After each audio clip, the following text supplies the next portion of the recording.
Okay, this video is a book review. The name of the book is called Song of the Cell by Siddhartha Mukherjee MD PhD. This guy is a very famous writer in sort of the medical science community. He's a brilliant guy. He's a graduate at Stanford and Harvard, double-boarded physician, PhD. He was a Rhodes Scholar. He's a best-selling author. He won a Pulitzer Prize for his books. There's a Wikipedia page about him. And one of the things I'm going to do is I'm going to compare him to myself. Just for fun, I think this will bring out some interesting points. You know, I've got a similar education. I almost hardly ever sell any books. My books are sort of shadow banned. I'll never have a Wikipedia page. I'm almost like afraid of becoming like Ignaz Semmelweis. Ignaz Semmelweis is the doctor, I think in Hungary or something, who was working in OB-GYN. And what he discovered was if the physicians would wash their hands when they would go from when they would go, let's say, from surgery and autopsy to the maternal delivery area, the incidence of infections was dramatically reduced. Thus, the incidence of maternal mortality was dramatically reduced. So you would think everyone would be so happy. No, that's not how it works in medicine. In medicine, real innovation is severely punished. Okay, all the fake BS that companies promote, that's what people hear about. But in the real world of medicine, there's a standardized way of doing things. Everybody's making money.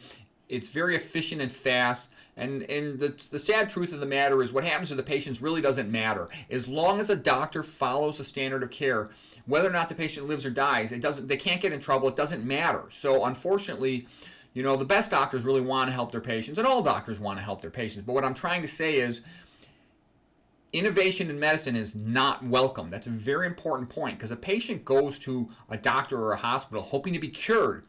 But what typically runs through a medical system mentality is we must meet the standard of care, therefore we can't get in trouble, and that's all that can be expected of us. But the little secret is that the standard of care and optimal care are not the same thing in many situations. Quite often they are, but often they're not.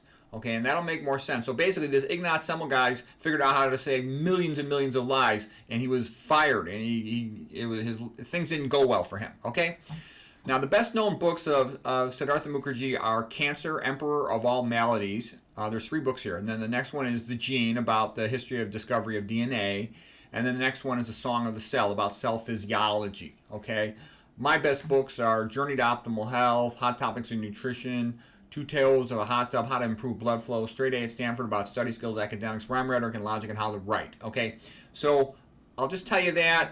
Now, what do I think are the strengths of Mukherjee? The strength of Mukherjee is he's got a unique perspective. He grew up in India. His family's from India, so he's got a double perspective. A lot of Americans are kind of stupid because they're not religious, and all they know is the American way. They've sort of been brainwashed in a public school, and they've got this, they have this simple-minded acceptance of authority, and they're very conformist.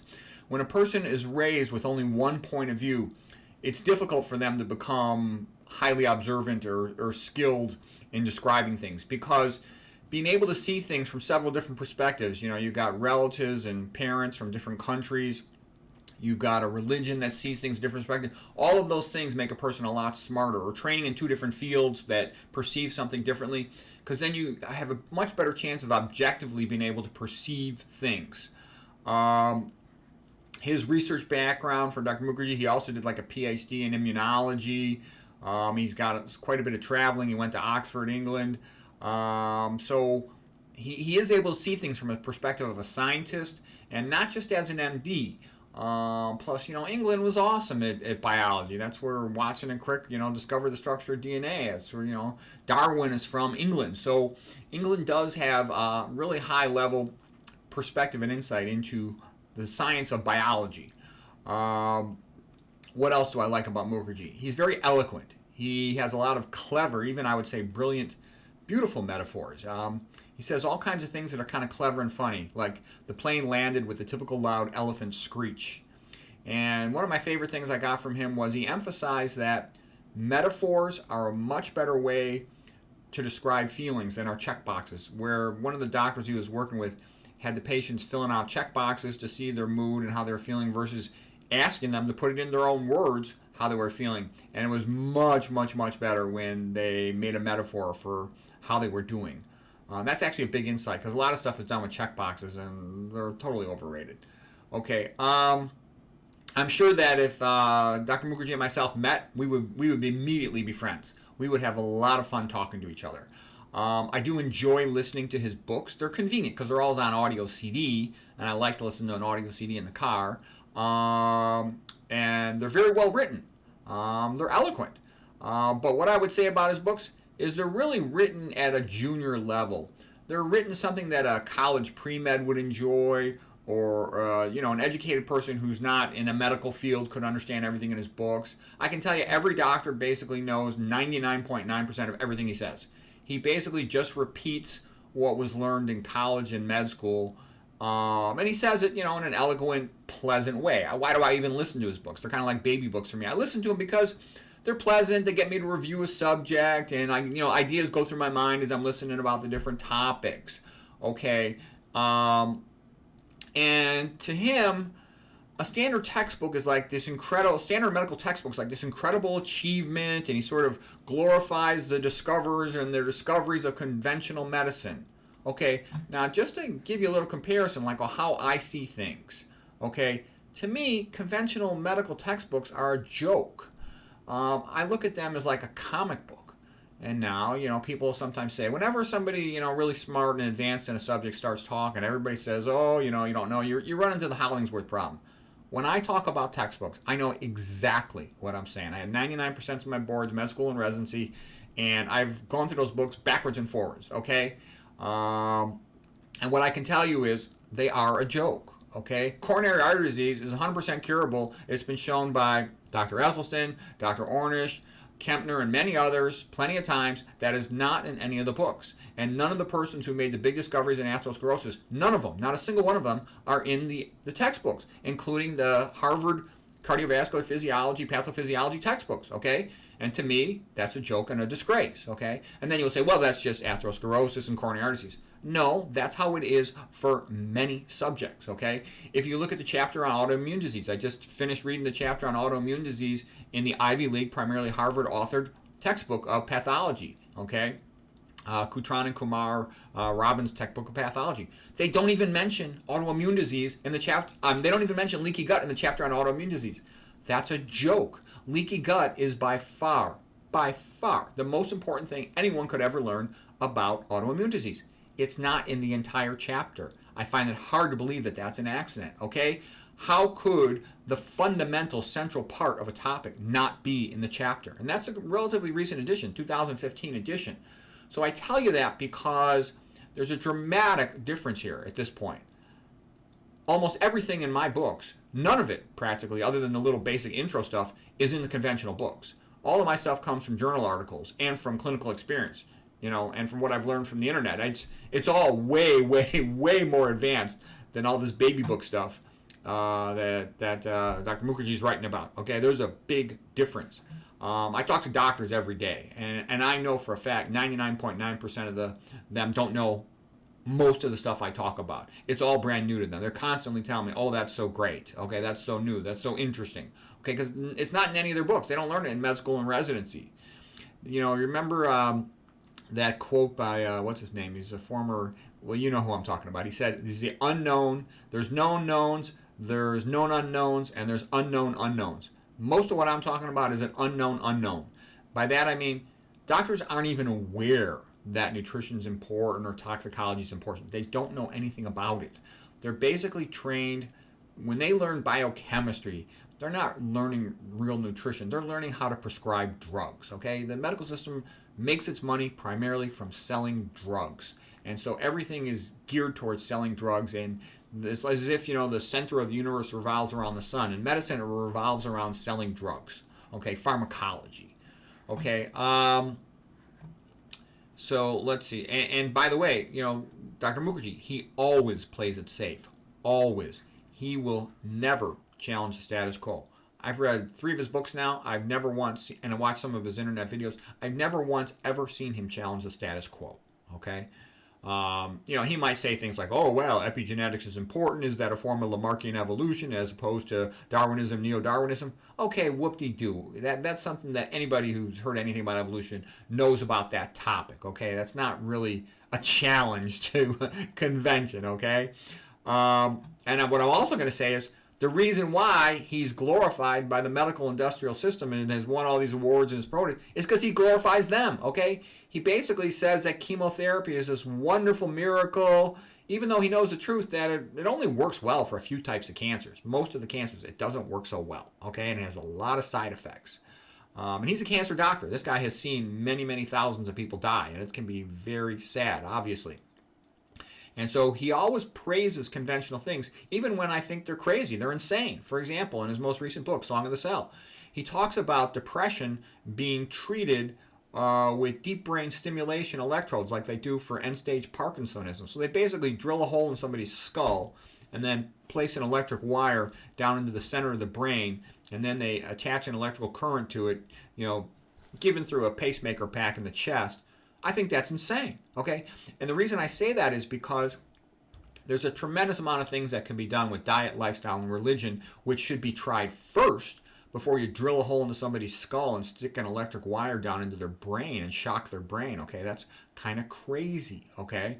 As a matter of fact, he writes about it in his book, Song of the Cell, how he's been depressed and how he's gone on antidepressant medications. And, he's studying all these other things in, the treatment of depression and like deep brain stimulation. And here's what I would tell him. Okay, I know why you're sad. Because as smart as you are, and he's a brilliant guy, and he's a great writer, okay, and he means well. He wants to help patients. He wants to help people, but he just doesn't know anything. He doesn't know anything about nutrition and toxicology and epidemiology other than, his country of birth. And what I'm saying is, once you start reading about the vegan diet, you start reading about epidemiology, go ahead, watch my videos or read my books on pathophysiology. You will see that's where the answers are. I searched all over medicine. I could not find the answers until I started studying nutrition. And I had to go in to read the legacy books of a lot of these old scientists, doctor, researchers. They would write a legacy book right when they were retired. They no longer had to worry about, kissing ass to the system and getting promoted. And they would just tell the truth about their field. And a tremendous amount could be learned from that. Okay, and once you get to that point, see, in conventional medicine, you never cure anything of the chronic diseases. Zero cures. All these things like hypertension, diabetes, obesity. I explain how to cure those in almost 100% of people, okay? Once it's too late and they're all advanced, they've had a disease 40, 50 years, you might not be able to reverse that, certainly. But most of the beginning type 2 diabetes, totally curable before they're insulin dependent and their pancreas has been destroyed, okay? And that's what almost everybody dies from, is some combination of obesity, hypertension, type 2 diabetes, atherosclerosis, and of course cancer, but the same stuff that prevents those dramatically reduces the risk of cancer, okay? So I think that will cheer you up, because you sometimes say that the dirty little secret is a lot of doctors are very sad because they devoted their lives to studying and medicine, and then they realize they really can't hardly help anybody. And they're like, what the hell? I gave my life for this, and I can't do a damn thing to help people. And, I didn't know a lot earlier in my career, and I was sad. My mother and my father are both dead. And if I had known a lot of these things now, I might have been able to keep them alive and healthy much longer. And that kind of pissed me off.